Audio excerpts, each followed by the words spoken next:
Hello children, welcome to ASA education. आज कर रहे हैं exercise number 99 Wren and Martin high school grammar book से। टॉपिक है हमारा कंजंक्शंस। यहाँ पर दिया हुआ है डिस्टिंग्विश एज एडवर्ब, preposition और conjunction each of the italicized words in the following sentences। सबसे पहला दिया है he came before me, preposition। he came 2 hours before, adverb। he came before I left, conjunction। have you ever seen him since, adverb। I have not seen him since Monday, preposition। I have not seen him since he was a child, conjunction। man wants but little here below, adverb।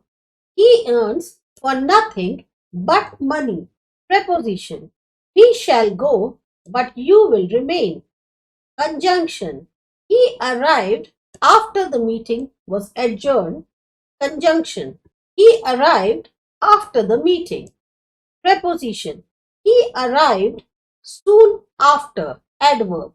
तो ये आपकी एक बहुत छोटी सी exercise थी based on adverb, preposition and conjunction. आपको अच्छी लगी, समझ में आई, सब्सक्राइब करिए ASA एजुकेशन। मिलते हैं अगली एक्सरसाइज।